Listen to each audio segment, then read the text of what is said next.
Hikam Samurai 2. Di Negeri Matahari Terbit. Episode 37. Keributan di penginapan Asakusa.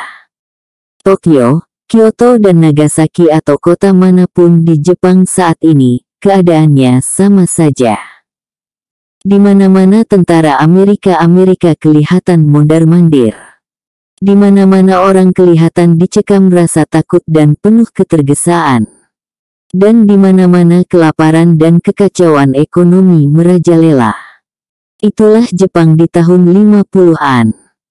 Jepang yang ditaklukkan sekutu dengan 2 bom atom di Nagasaki dan Hiroshima. Dan kini bulan November. Musim gugur sudah mendekati masa akhirnya. Desember salju akan turun. Dalam musim gugur begini, semua orang kelihatan bergegas kemana-mana. Daun-daun pada berguguran meski angin tak bertiup. Pohon-pohon kini pada gundul. Dahan dan ranting kelihatan seperti akar tercabut yang diletakkan terbalik menggapai langit. Angin kencang yang bertiup seperti mengiris daging terasa dalam cuaca begini. Orang lebih baik tetap tinggal di rumah. Berlindung di bawah selimut. Jalan-jalan kelihatan sepi. Tokyo yang besar dan berpenduduk ramai itu juga sepi dalam cuaca musim gugur begini. Di bahagian utara, masih dalam lingkungan kota Tokyo, ada sebuah taman yang terbengkalai. Namanya Asakusa. Rencananya taman itu akan dibuat besar dan indah. Tapi kekalahan dalam perang membuat rencana taman itu tak jadi dikerjakan. Di sudut taman yang belum rampung itu berdiri sebuah bangunan tua tapi bersih. Bangunan itu semula adalah rumah penginapan bagi pekerja-pekerja yang akan membangun taman tersebut. Karena tamannya tak jadi, maka rumah itu kini dijadikan penginapan. Namanya diambil dari nama daerah dan taman di mana dia berada, yaitu penginapan Asakusa. Di luar, penginapan itu kelihatan sepi. Tamu-tamu tak seorang pun yang kelihatan di ruang depan. Pemilik penginapan sudah mulai bersiap-siap untuk mematikan lampu dan siap untuk tidur, ketika di depan penginapan itu terdengar suara mobil berhenti. Kemudian disusul suara tawa dan pekik menghimbau.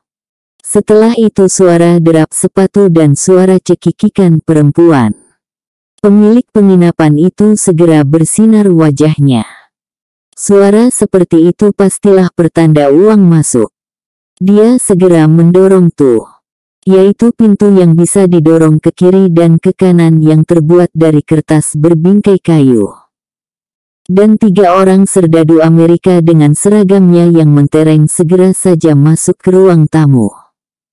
Bersama mereka terlihat 3 orang perempuan Jepang. Konbanwa, yang berpangkat letnan memberi ucapan, "Selamat malam," dalam bahasa Jepang beraksen kasar. "Konbanwa," jawab pemilik penginapan sambil berkali-kali membungkuk memberi hormat. "Kami butuh 3 kamar," tentara Amerika itu berkata. Dan kembali pemilik penginapan Asakusa itu mengangguk-angguk. Dia mengantar 2 tentara ke 2 buah kamar yang kebetulan kosong. Dan si letnan dia antarkan ke kamar yang dekat taman. Pemilik kediaman itu mengetuk pintu. "Gomen kudasai," katanya keras menyuruh membuka pintu. Ketika pintu tak juga kunjung dibuka dari dalam, dia langsung mendorong pintu tersebut hingga terbuka. Di dalamnya, seorang lelaki muda menggeliat di bawah selimut. "Maaf, keluar dahulu sebentar. Kamar ini akan dipakai," lelaki muda itu tak memprotes. Sebab sejak 3 bulan tinggal di penginapan ini, kejadian seperti ini sudah sering terjadi. Kamarnya dipakai sementara untuk berbuat mesum oleh tentara Amerika. Kemudian jika selesai, dia masuk lagi. Yaitu setelah tentara Amerika itu keluar. Menjijikkan memang. Tapi begitulah cara hidup yang aman di Jepang saat itu. Persetan segala kejadian. Berani melawan. bisa ditangkap dengan tuduhan melawan tentara Amerika. Buat saat ini, melawan tentara Amerika berkelahi misalnya, jauh lebih berbahaya daripada membunuh 2 atau 3 orang Jepang. Kalau membunuh 2 atau 3 orang Jepang masih ada jalur hukum yang ditempuh. Ke pengadilan, pengusutan del. Tapi melawan tentara Amerika bisa ditembak di tempat.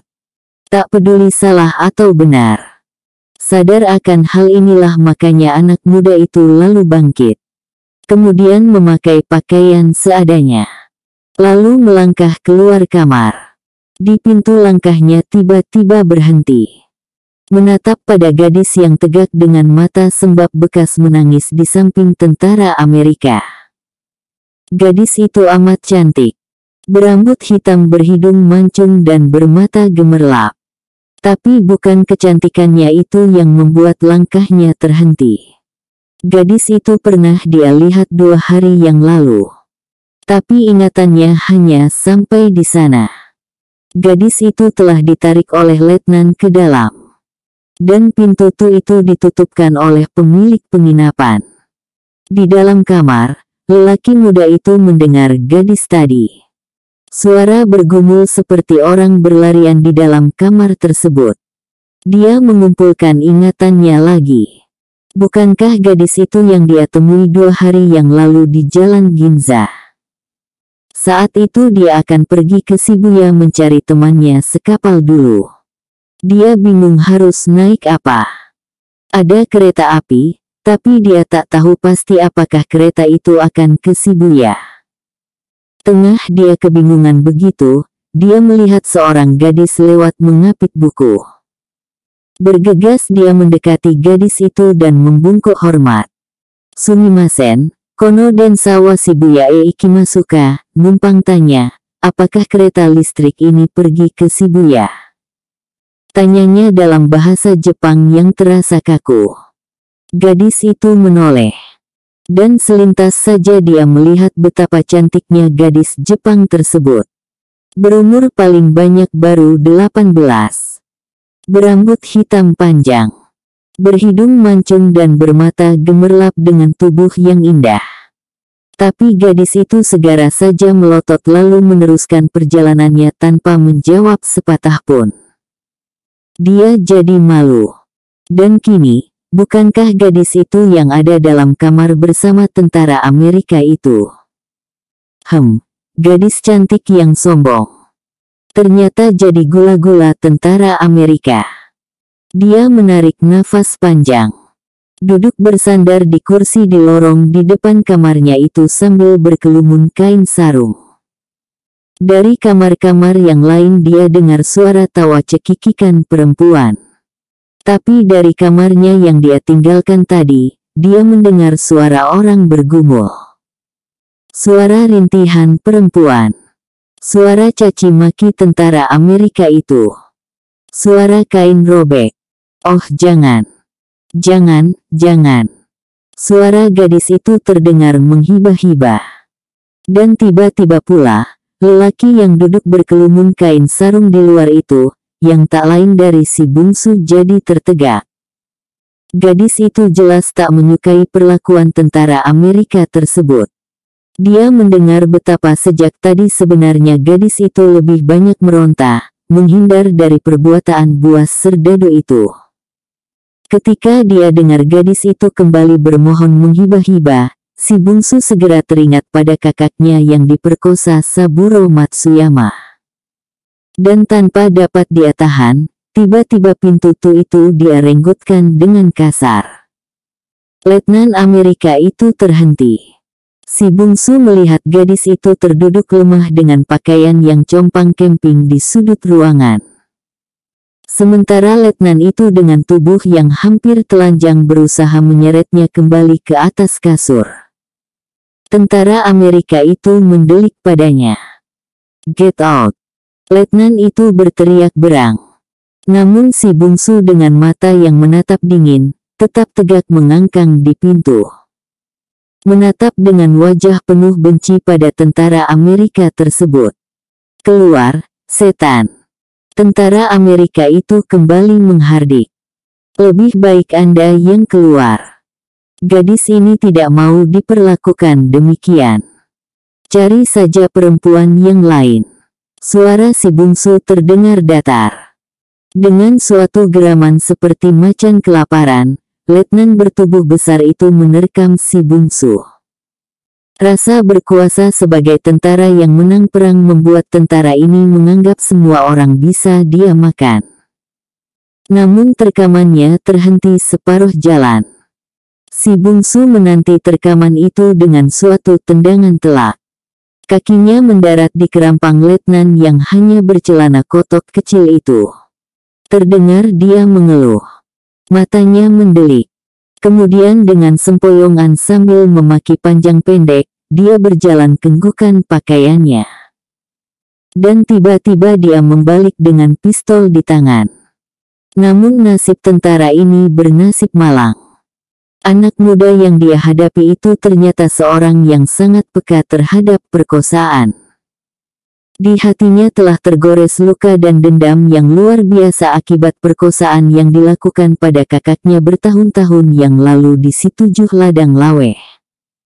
Dan saat ini, naluri dendamnya itulah yang bicara. Begitu dia melihat letnan itu mengacungkan pistol ke arahnya, tanpa membuang waktu tubuhnya berguling di lantai. Lompat tupai. Gerakan yang tersohor ini dia pergunakan sesaat sebelum pistol itu menyala. Letusan itu mengejutkan semua isi penginapan. Dan letusan itu menerkam pintu pada bingkainya. Pintu tercampak. Letnan itu berputar mengarahkan pistolnya pada lelaki yang kini berada di kanannya. Namun yang dia hadapi adalah seorang anak muda yang telah lolos dari ribuan maut yang pernah mengancam. Anak muda yang dia hadapi sebenarnya adalah sisa-sisa kebuasan perang dan kebuasan rimba raya yang jauh lebih dahsyat.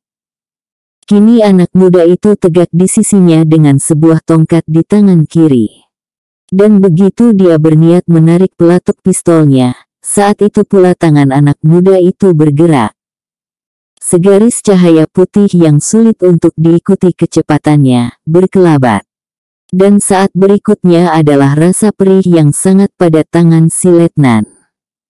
Dan letnan itu terpekik tatkala mengetahui bahwa tangannya yang berpistol itu telah putus sampai ke bahu. Dia meraung. Tapi hanya sebentar sekali. Sebab begitu raungannya keluar, begitu tubuhnya belah jadi dua. Darah menyembur-nyembur. Dan sesaat, anak muda itu tegak dengan wajah dingin, tak berekspresi sedikitpun. Di luar terdengar derap sepatu berlarian.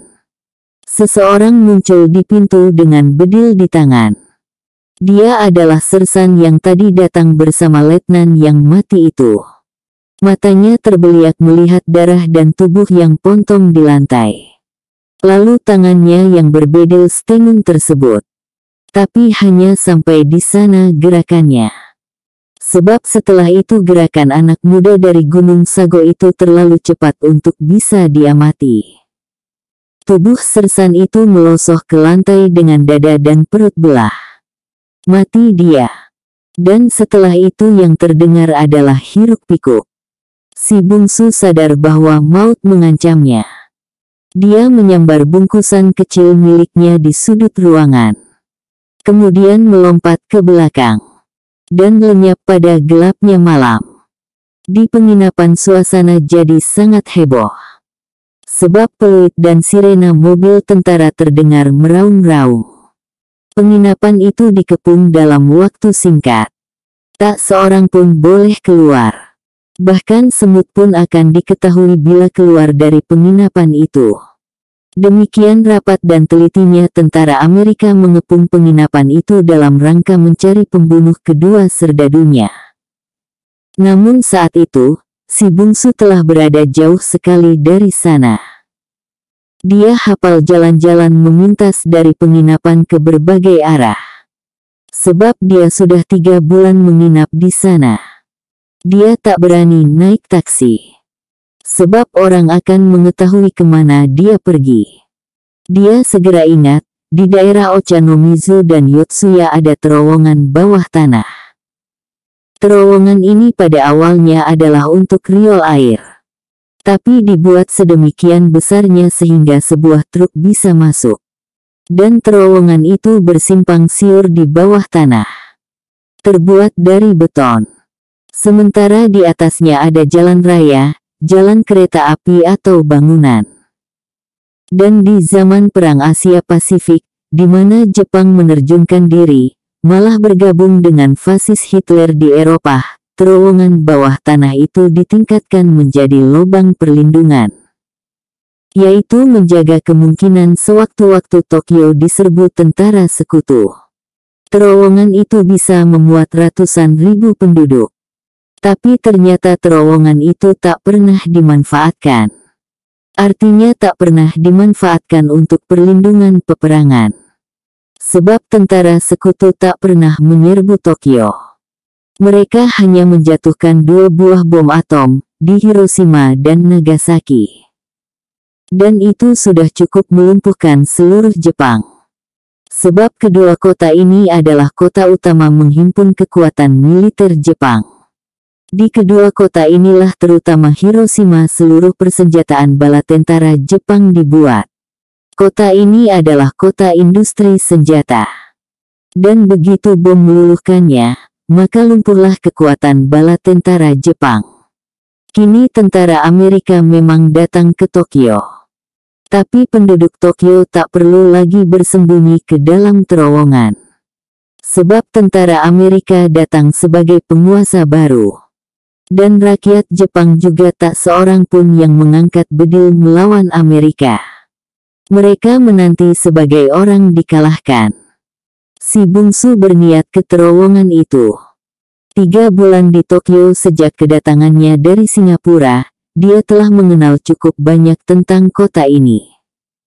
Dia tahu, di dalam terowongan itu kini berkumpul anak-anak dan orang-orang gembel.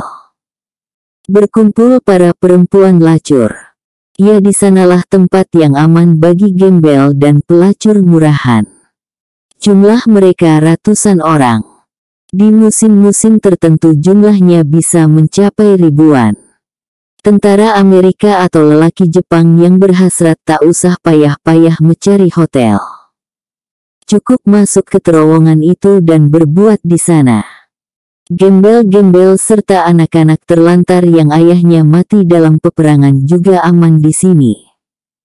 Apalagi di musim gugur seperti sekarang. Terowongan ini pasti penuh sesak. Orang mencari perlindungan dari udara dingin yang menyakitkan ke dalam terowongan tersebut. Di dalam terowongan itu, udara panas. Dia sudah masuk ke terowongan itu 3 kali. Dia ikut teman sekapalnya bernama Kenji. Temannya ini ketika sampai di Tokyo mendapatkan kedua orang tuanya tak ada lagi. Menurut tetangga ayahnya meninggal karena TBC, ibunya meninggal ditabrak jeep tentara Amerika. Dan adik-adiknya yang berjumlah 2 orang lenyap tak tentu rimbanya. Orang menyuruh Kenji untuk mencari adik-adiknya ke terowongan bawah tanah itu. Dan kesanalah mereka pergi. Namun adik-adik Kenji tak pernah bersua. Mereka menjalani semua terowongan itu dari pagi hingga sore. Mendatangi kampung-kampung miskin di tepi kota Tokyo. Namun adik-adik Kenji tetap tak pernah bersua.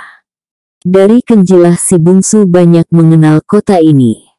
Dan dari Kenji pulalah, sahabat sekaplanya itu dia belajar bahasa Jepang. Si bungsu dengan langkah pasti menuju ke terowongan itu. Kemana dia menuju? Ke terowongan di daerah Ochanomizu atau terowongan di daerah Yotsuya kah? Ochanomizu terlalu dekat ke daerah Asakusa. Kalau ada razia tentu Ochanomizu akan digeledah pertama kali. Lebih baik ke terowongan di daerah Yotsuya saja, pikirnya. Dia melangkah dalam udara dingin sambil menjinjing bungkusan kecilnya. Bungkusan itulah penyambung nyawanya. Di sana ada perhiasan dan uang bekal yang dia bawa dari Bukit Tinggi. yaitu perhiasan yang mereka peroleh bersama Mei Mei dari ruang bawah tanah rumah pelacuran tempat Mei Mei disekap di Payakumbuh. Dia menelusuri rel kereta api menuju ke daerah Yotsuya. Angin dingin bulan November terasa menamparkan dan mengiris kulitnya. Dingin dan pedih. Di Ochanomizu dia ditegur seorang perempuan. Tegur sapa itu diiringi tawa cekikikan halus. Dia segera mengetahui bahwa perempuan-perempuan itu adalah perempuan-perempuan malam yang mungkin mencari uang untuk menghidupi keluarganya dalam saat sulit seperti ini. Dia berjalan terus. Tak lama kemudian dia sampai di daerah Yotsuya. Dia berjalan menuruni sebuah tebing kecil. Dan di bawahnya ada pintu terowongan. Sambil berlari kecil, dia masuki terowongan itu. Membelok ke kiri, terus ke kanan, dan dia mendapati tubuh manusia bergelimpangan di sepanjang pinggir terowongan. Tidur dengan menyelimuti segenap pakaian yang ada. Terowongan itu terang, sebab pemerintah kota memberinya lampu listrik. Kini meski terowongan itu tak berguna lagi, namun pemerintah kota tetap memberikan penerangan lampu. Sebab pihak pemerintah kota nampaknya memaklumi bahwa banyak warga kotanya yang melarat melindungkan diri dalam terowongan itu. Dalam keadaan parah begini, dengan tetap menghidupkan lampu dalam terowongan, sekurang-kurangnya pemerintah kota telah membantu meringankan beban warganya. Si bungsu berjalan mencari tempat yang baik untuk merebahkan diri. Dia berjalan terus. Membelok ke kiri, ke kanan. Dia melihat perempuan-perempuan tidur berpagutan dengan lelaki. Dia melihat kanak-kanak juga berpagutan dengan ibunya. Melihat anak-anak miskin tidur dengan kain compang camping. Dan di antara mereka tidur pula 2-3 anjing kurus. Isi terowongan ini menggambarkan isi kota Tokyo yang sebenarnya. Jauh berbeda dari keadaan di atas mereka. Di mana dalam gedung-gedung bertingkat, hidup orang-orang kaya, para kolaborator dan pengkhianat-pengkhianat dengan tenteram dan mewah. Isi terowongan ini adalah lembaran hitam kota Tokyo. Tapi inilah penduduk yang sebenarnya. Bersambung ke episode 38.